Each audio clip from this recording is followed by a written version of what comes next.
Hello everyone. आज के इस ट्यूटोरियल में हम लोग टोकनाइजेशन के बारे में पढ़ेंगे।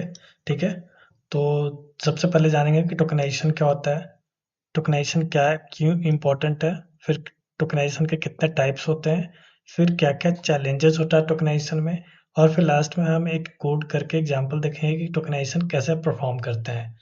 तो टोकनाइजेशन का यहाँ पे डिफिनेशन लिखा हुआ है, जिसमें लिखा है कि tokenization is the process of splitting a text into smaller units called tokens. ठीक है, तो बेसिकली क्या होता है कि अगर हमारे पास कोई भी सेंटेंस है या कोई भी टेक्स्ट है, उनको स्मॉलर यूनिट्स में हम अगर किसी को स्प्लिट करते हैं टेक्स्ट को, तो उस स्मॉलर यूनिट्स जो होता है ना, वो टोकन कहलाता है। फॉर एग्जाम्पल, अगर हमारे पास कोई सेंटेंस है, जैसे कि यही सेंटेंस लेके चलते हैं, टोकनाइजेशन इज द प्रोसेस। तो इसको अगर वर्ड वाइज टोकनाइज करें, तो इसका स्मॉलर यूनिट्स क्या हो सकता है, ये टोकनाइजेशन एक स्मॉलर यूनिट हो सकता है। तो एक टोकन 1 है, तो इस सेंटेंस में टोकनाइजेशन क्या है, टोकन 1। ईज क्या है, टोकन 2। दी क्या है, टोकन 3। इस तरह से जितने भी स्मॉलर यूनिट्स हैं इस सेंटेंस के, वो सारे टोकन कहलाएंगे। स्प्लिटिंग क्या है, एक टोकन है। टेक्स्ट क्या है, एक टोकन है।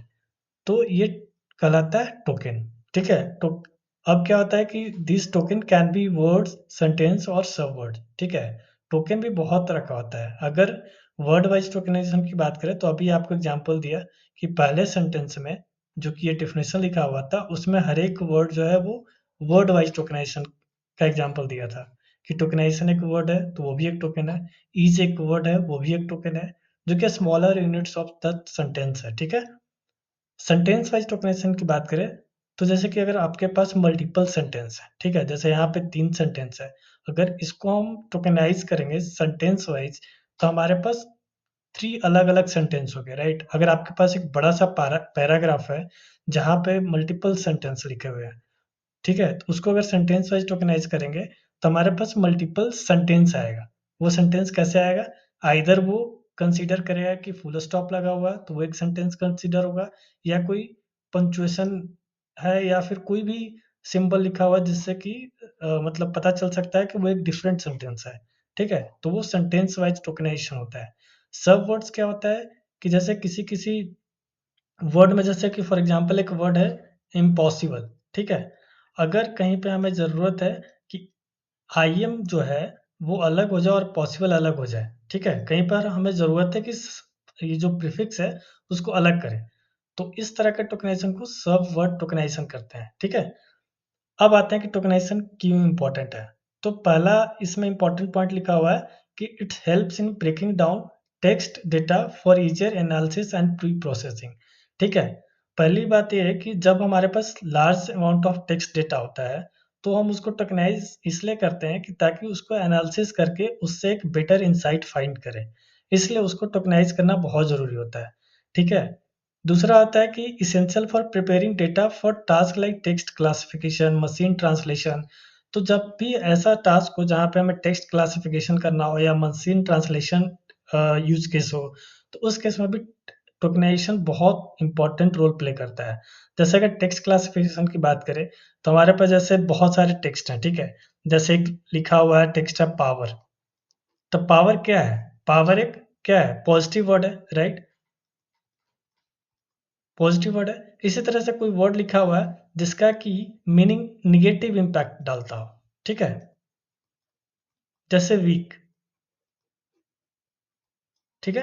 तो इस तरह का जब भी हमें क्लासिफिकेशन करना पड़ता है कि कोई वर्ड जो है वो पॉजिटिव है या नेगेटिव, तो उस केस में हमें सेंटेंस या जो भी टेक्स्ट डेटा हमारे पास होता है, उसको टोकनाइज कर किया जाता है, ताकि ईच वर्ड के मीनिंग को समझ सकें और उसका क्लासिफिकेशन कर सकें। तो टेक्स्ट क्लासिफिकेशन यूज़ केस में भी इसका बहुत ज़्यादा यूज़ है। मशीन ट्रांसलेशन, मशीन ट्रांसलेशन में भी जैसे कि अगर हमारे पास कोई टेक्स्ट है, हिंदी टू इंग्लिश ट्रांसलेशन करना है या इंग्लिश टू हिंदी ट्रांसलेशन करना है, तो उस टाइम भी हम ईच टोकन पे फोकस करते हैं, राइट?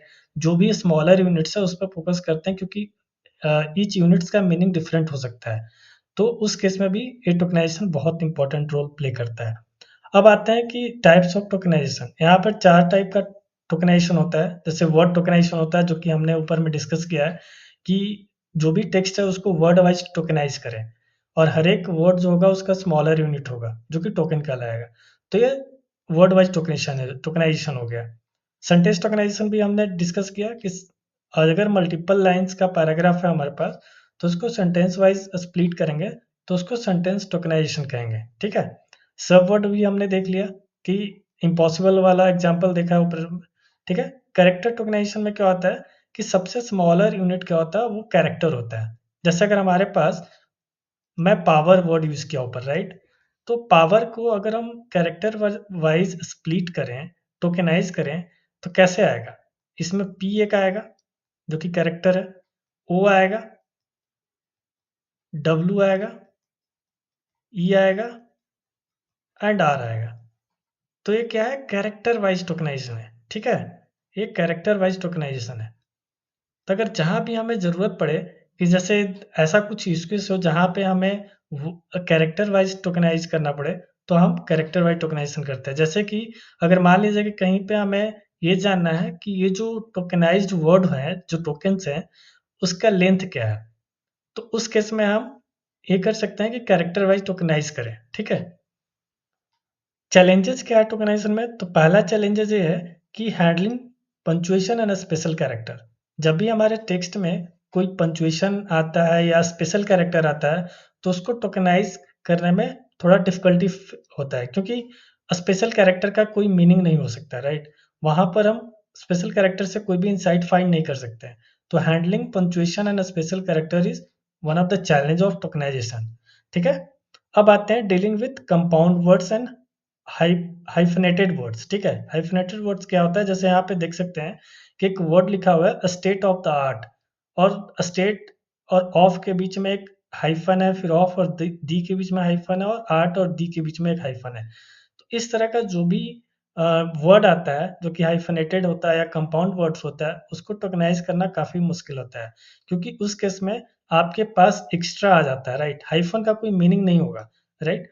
बट हाइफन टोकनाइज करने के बाद आपके जो लिस्ट है उसमें अवेलेबल होगा, तो उसको हैंडल करना बहुत ज़रूरी है। तो इस तरह के केसेस में क्या करते हैं कि हम सबसे पहले कोई भी स्पेशल कैरेक्टर या पंक्चुएशन हो उसको रिमूव करते हैं टोकनाइज करने से पहले, या फिर कोई कंपाउंड वर्ड हो तो उसको अच्छे से हैंडल करते हैं, देन हम जाते हैं टोकनाइजेशन करने, ठीक है। अब कब तीसरा चैलेंज है लैंग्वेज स्पेसिफिक टोकनाइजेशन, राइट। हर एक लैंग्वेज का द वे, मतलब लिखने का तरीका अलग होता है, मीनिंग अलग होता है। अब for example Hindi and English में क्या होता है कि हर एक वर्ड के बीच में स्पेस होता है, right. But some other language like Chinese और जापानीज, उसमें कोई भी स्पेस नहीं होता, ताकि उससे पता चल सके कि हाँ, दो वर्ड के बीच में अगर स्पेस है तो वो दोनों वर्ड सेपरेट वर्ड है। उस तरह का लैंग्वेज में भी टोकनाइजेशन करने में काफ़ी मुश्किल होता है।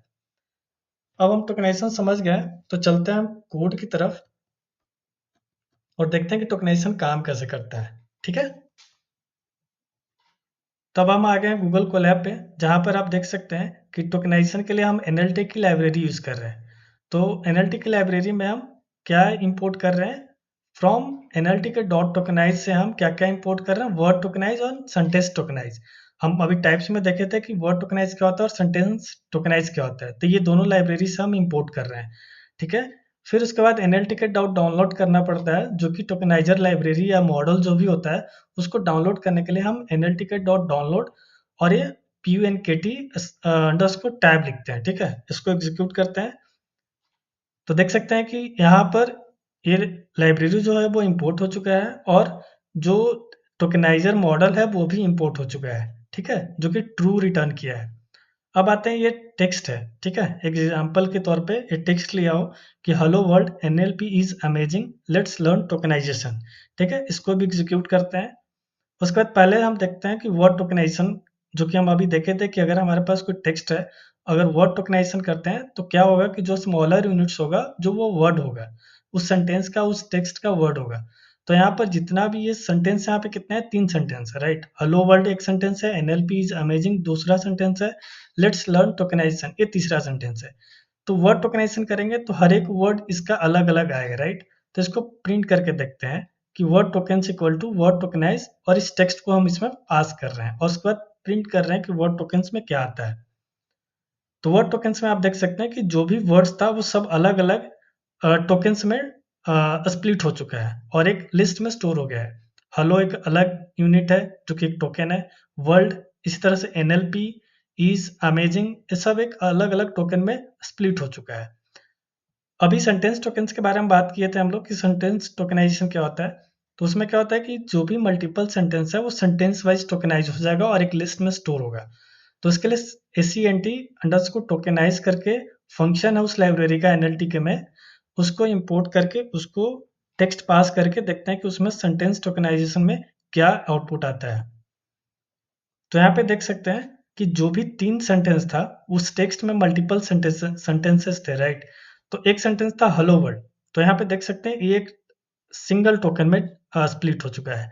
NLP इज अमेजिंग, ये भी एक टोकन में स्प्लिट हो चुका है। लेट्स लर्न टोकनाइजेशन, ये भी एक स्प्लिट हो चुका है टोकन में।